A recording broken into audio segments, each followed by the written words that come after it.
রাষ্ট্রপতি শাহাবুদ্দিন চুপ্পু এখন সরকারের প্রধান হিসেবে, রাষ্ট্রের প্রধান হিসেবে সেই জরুরি অবস্থা জারি করার ক্ষমতা তার। যে কোনো ডক্টর ইউনূসকে বহিষ্কার করতে চান, সরকার ভেঙে দিতে চান, এমনকি সেনা প্রধানকে তিনি পদচ্যুত করতে চান। এটা তার জন্য একেবারে একটা চুটকির বিষয়, ওয়ান টুর বিষয়, একটা তুড়ি দিয়ে তিনি এই কাজটি এক মুহূর্তে করে ফেলতে পারেন। যে কোনো সময় বাংলাদেশের রাষ্ট্রপতি শাহাবুদ্দিন চুপ্পু চাইলেই ডক্টর ইউনূসকে বাতিল ঘোষণা করতে পারে।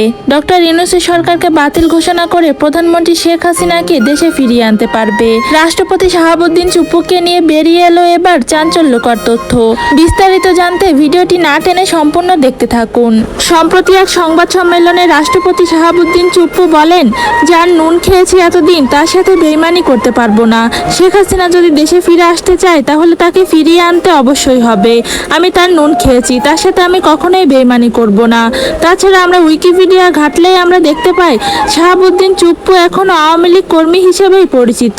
তিনি সারা জীবন আওয়ামী লীগই করে এসেছেন। সম্প্রতি রাষ্ট্রপতির মুখ থেকে এমন চাঞ্চল্যকর তথ্য পাওয়ার পর থেকে সোশ্যাল মিডিয়ায় ঝড় উঠেছে আলোচনার। কারণ রাষ্ট্রপতি এখন সম্পূর্ণ ক্ষমতার অধিকারী, সে চাইলেই এই সরকারকে ভেঙে দিতে পারে। তো প্রিয় দর্শক, রাষ্ট্রপতি শাহাবুদ্দিন চুপ্পুর এই বক্তব্যকে আপনি কিভাবে দেখছেন কমেন্ট করে জানিয়ে দিন কমেন্ট বক্সে। আর আপডেট পেতে আমাদের চ্যানেলটি সাবস্ক্রাইব করে পাশে থাকা বেল আইকনটি ক্লিক করে দিন। ধন্যবাদ।